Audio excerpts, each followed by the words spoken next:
Iran की चोट से बदली अमेरिका की खाड़ी रणनीति। किले टूटे, नुकसान हुआ तो पेंटागन ने रणनीति बदल दी। हॉर्मुज पर 80% जहाजों का अब नया रूट तैयार हो चुका है। नमस्कार, बहुत स्वागत है आपका न्यूज़ 18 का डिजिटल प्लेटफॉर्म आप देख रहे हैं। मैं हूं रितु सिंह। ईरान और अमेरिका के बीच बढ़ते सैन्य तनाव ने अब सिर्फ मिसाइल और सैन्य ठिकानों को निशाना बनाने तक की कहानी को सीमित नहीं रखा, बल्कि इस टकराव ने अमेरिका की उस रणनीति पर भी सवाल खड़े कर दिए जिसके तहत दशकों से खाड़ी क्षेत्र में उसके बड़े बड़े सैन्य अड्डे और हजारों सैनिक तैनात रहे। सवाल सीधा कि क्या ईरान ने अमेरिका को अपनी सैन्य रणनीति बदलने पर मजबूर कर दिया? क्या जिन अमेरिकी सैन्य ठिकानों को दशकों से अमेरिका की ताकत का प्रतीक माना जाता था, वहीं अब उसकी कमजोरी बनते जा रहे हैं? क्योंकि खबर यह है कि पेंटागन अब इस बात पर विचार कर रहा है कि ईरानी हमलों में नुकसान झेल चुके कुछ सैन्य ठिकानों को पहले की तरह दोबारा बनाया जाए, या फिर अमेरिका को अपनी पूरी तैनाती की रणनीति ही बदल देनी चाहिए। और कहानी यहीं खत्म नहीं होती। दुनिया के सबसे महत्वपूर्ण समुद्री रास्तों में से एक स्ट्रेट ऑफ हॉर्मुज पर भी हालात तेजी से बदल रहे हैं। रिपोर्ट के मुताबिक पिछले 2 हफ्तों में हॉर्मुज से गुजरने वाले 80% से ज्यादा जहाज ओमान वाले रूट का इस्तेमाल कर रहे हैं, यानी जहाज गुजर रहे हैं लेकिन पहले वाले रास्ते से नहीं। तो आखिर ईरान ने अमेरिका के सामने ऐसा कौन सा दबाव खड़ा कर दिया है कि पेंटागन को अपनी दशकों पुरानी रणनीति पर दोबारा सोचने की जरूरत है? अमेरिका के सामने सबसे बड़ा सवाल क्या है? तो अमेरिका की मध्य पूर्व रणनीति का एक बड़ा आधार रहा है क्षेत्र में स्थायी सैन्य मौजूदगी। अमेरिकी सेंट्रल कमांड के तहत करीब 40,000 अमेरिकी सैनिक क्षेत्र के लगभग 20 ठिकानों पर तैनात रहते हैं। बहरीन, कुवैत और दूसरे खाड़ी देशों में अमेरिकी सैन्य सुविधाएं लंबे समय से अमेरिका की रणनीतिक ताकत का अहम हिस्सा रही हैं।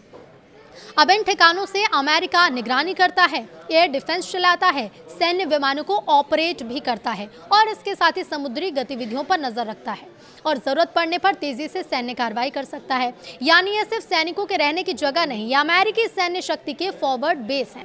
लेकिन ईरान के साथ मौजूदा संघर्ष ने इसी मॉडल की सबसे बड़ी कमजोरी को सामने ला दिया है। अगर एक बड़ा सैन्य अड्डा दुश्मन के मिसाइल हमले की जद में आ सकता है, अगर वहां मौजूद सैनिक, विमान और हथियार एक साथ निशाना बना सकते हैं, तो सवाल ये है कि क्या बड़ा सैन्य अड्डा अब ताकत है या एक बड़ा आसान सा टारगेट? अब पेंटागन क्यों सोच रहा है रणनीति बदलने की, तो ये भी आपको बताते हैं। एक पोस्ट की रिपोर्ट के मुताबिक पेंटागन इस बात पर विचार कर रहा है कि ईरान के हमलों से क्षतिग्रस्त हुए सैन्य ठिकानों को उसी पुराने मॉडल पर दोबारा बनाया जाए या फिर नहीं।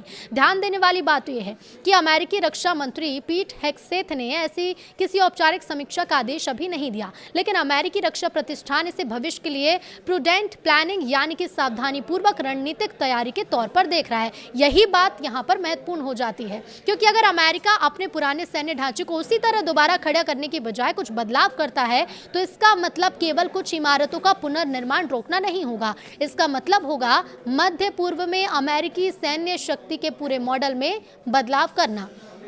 अब बड़े बेस से छोटे और बिखरे बेस की ओर क्या है, ये इसके पीछे का क्या है रणनीति और क्या है इसका मतलब? तो देखिए, भविष्य में अमेरिका एक ऐसी रणनीति अपना सकता है जिसमें हजारों सैनिकों और बड़ी संख्या में हथियारों को एक ही जगह जमा करने की बजाय छोटे छोटे ठिकानों पर फैलाया जाए। इसे आसान सी भाषा में समझिए। मान लीजिए एक बड़े सैन्य अड्डे पर हजारों सैनिक हैं, फाइटर जेट है, ड्रोन है, मिसाइल डिफेंस सिस्टम भी है, ईंधन और हथियारों का बड़ा स्टॉक भी है। अगर दुश्मन को इस एक ठिकाने का पता चलता तो उसे अपनी ताकत को एक ही जगह केंद्रित करना है। लेकिन अगर वही सैन्य शक्ति 10 छोटे और अलग अलग ठिकानों पर बिखरी हो तो किसी एक हमले से अमेरिका को उतना बड़ा नुकसान पहुंचाना थोड़ा मुश्किल हो जाएगा। अब यही वजह है कि भविष्य की अमेरिकी रणनीति डिस्ट्रीब्यूटेड मिलिट्री प्रेजेंस यानी कि बिखरी हुई सैन्य तैनाती का महत्व बढ़ सकता है। इसके साथ ही अमेरिका लंबी दूरी के बम वर्षक विमान, ड्रोन, मिसाइल डिफेंस और समुद्री शक्ति पर ज्यादा निर्भर हो सकता है। यानी सैनिक कम दिखेंगे लेकिन जरूरत पड़ने पर अमेरिकी सैन्य ताकत तेजी से कहीं भी पहुंच सकेगी। लेकिन अमेरिका के लिए पीछे हटना आसान नहीं होगा। सवाल यह है कि अगर बड़े अमेरिकी बेस इतने जोखिम भरे हैं तो अमेरिका वहां से अपनी मौजूदगी कम क्यों नहीं कर देता? अब जवाब यह है कि देखिए, खाड़ी क्षेत्र अमेरिका के लिए सिर्फ एक युद्ध क्षेत्र नहीं है। यहाँ ऊर्जा आपूर्ति भी है, तेल का वैश्विक कारोबार भी है, समुद्री व्यापार भी है और इजरायल की सुरक्षा का सवाल भी यहाँ पर उठता है। अब ऐसे में सऊदी अरब, यूएई, कतर, बहरीन और दूसरे सहयोगियों की सुरक्षा है। सबसे महत्वपूर्ण है ईरान को रोकने की अमेरिकी रणनीति है। अगर अमेरिका अचानक खाड़ी से अपनी सैन्य मौजूदगी कम करता है तो उसके सहयोगी देशों में सवाल उठ सकता है कि मुश्किल वक्त में अमेरिका उनके साथ खड़ा रहेगा या नहीं, और यही अमेरिका की सबसे बड़ी रणनीतिक दुविधा भी है। एक तरफ बड़े सैन्य अड्डे खुद हमलों का निशाना बन सकते हैं, तो दूसरी तरफ अगर अमेरिका वहां से बहुत पीछे हटता है तो ईरान, रूस और चीन को अपनी भूमिका बढ़ाने का मौका मिल सकता है। चीन के लिए भी बड़ा मौका है। तो मध्य पूर्व में चीन पहले से ही आर्थिक और कूटनीतिक स्तर पर अपनी मौजूदगी बढ़ा रहा है। अब अगर अमेरिका की सैन्य मौजूदगी कमजोर पड़ती है तो बीजिंग के लिए क्षेत्र में अपना प्रभाव बढ़ाने की गुंजाइश और बढ़ सकती है। और इसीलिए अमेरिका के सामने सवाल सिर्फ ये नहीं है कि कितने सैनिक रखने हैं, बल्कि सवाल ये कि कम सैनिकों के साथ भी अपना प्रभाव कैसे बनाए रखना है। अब यही वजह है कि अमेरिका पूरी तरह से खाड़ी से निकलने की रणनीति शायद ही अपनाए। इसकी बजाय ज्यादा संभावना इस बात की भी है कि अमेरिका अपनी मौजूदगी को कम दिखाई देने वाली लेकिन ज्यादा मोबाइल और तकनीक आधारित ताकत में बदलने की कोशिश करे। अब ये बात स्ट्रेट ऑफ हॉर्मुज की ओर अब आते हैं। तो देखिए, इस पूरे संकट के सबसे महत्वपूर्ण हिस्से की बात करते हैं। स्ट्रेट ऑफ हॉर्मुज दुनिया के सबसे अहम समुद्री रास्तों में से एक है।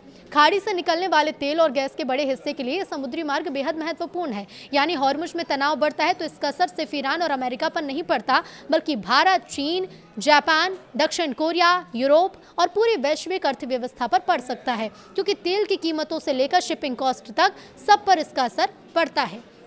अब इस रास्ते पर जहाज़ों की आवाजाही में बड़ा बदलाव देखने को मिल रहा है। 80% से ज़्यादा जो जहाज़ हैं वो ओमान वाले रूट पर हैं। शिपिंग डेटा पर नजर रखने वाली कंपनी कैपलर के मुताबिक पिछले 2 हफ्तों में हॉर्मुज से गुजरने वाले 80% से ज़्यादा जहाज़ ओमान की तरफ वाले रूट से निकले। इसका मतलब क्या है? तो देखिए, जहाज़ हॉर्मुज क्षेत्र से गुजर तो रही हैं, लेकिन वो उस रास्ते को इस्तेमाल करने से बच रहे हैं जिसे ज़्यादा जोखिम वाला माना जा रहा है। ओमान के उत्तरी तट के पास वाला रास्ता अब कई जहाज़ों के लिए महत्वपूर्ण विकल्प बन गया है, लेकिन यहाँ भी जोखिम पूरी तरह खत्म नहीं हुआ। रिपोर्ट्स के मुताबिक इस रास्ते से गुजरने की कोशिश कर रहे कुछ जहाजों को ईरानी हमलों का सामना भी करना पड़ा। यानी जहाजों के सामने समस्या सिर्फ रास्ता बदलने की नहीं है, समस्या ये है कि क्या इस पूरे क्षेत्र में कोई रास्ता वास्तव में सुरक्षित है। समुद्री ट्रैफिक में भारी गिरावट भी आई है और इसका असर आंकड़ों पर भी साफ दिखा है। रॉयटर्स के आंकड़ों के मुताबिक एक सोमवार को सिर्फ 6 मालवाहक जहाज हॉर्मुज से गुजरे हैं। इससे एक दिन पहले सिर्फ 2 जहाज और उससे पहले 3 जहाज यहां से गुजरे थे, जबकि सामान्य परिस्थितियों में 10 दिनों का औसत करीब 11 जहाज प्रतिदिन रहा। यानी सामान्य स्थिति की तुलना में ट्रैफिक काफी नीचे चला गया है। सबसे ज्यादा चिंता की बात तो यह है कि बड़े कच्चे तेल टैंकर और एलएनजी जहाजों की आवाजाही बेहद सीमित दिखाई दे रही है। हालांकि एक और बात यह भी महत्वपूर्ण है कि कुछ जहाजों ने अपने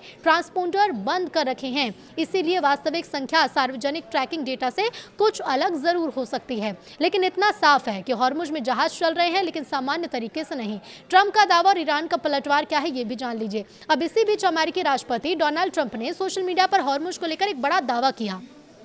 ट्रंप ने यह कहा कि अमेरिका का हॉर्मुज पर पूरा नियंत्रण है और उन्होंने इसे दोबारा खुला हुआ बताया है, लेकिन ईरान ने इस दावे को मजाक उड़ाया। ईरान के शीर्ष सुरक्षा अधिकारी मोहसिन रिजाई ने ट्रंप के दावे पर तंज कसते हुए कहा कि स्ट्रेट को खोल पाने में असमर्थ था और उस पर अपना अधिकार जताने के बीच बड़ा अंतर है। यानी ईरान का संदेश साफ है कि ये सिर्फ ये कह देना कि रास्ता खुला है और वास्तव में जहाजों की सुरक्षित आवाजाही सुनिश्चित कर पाना 2 अलग अलग बातें हैं।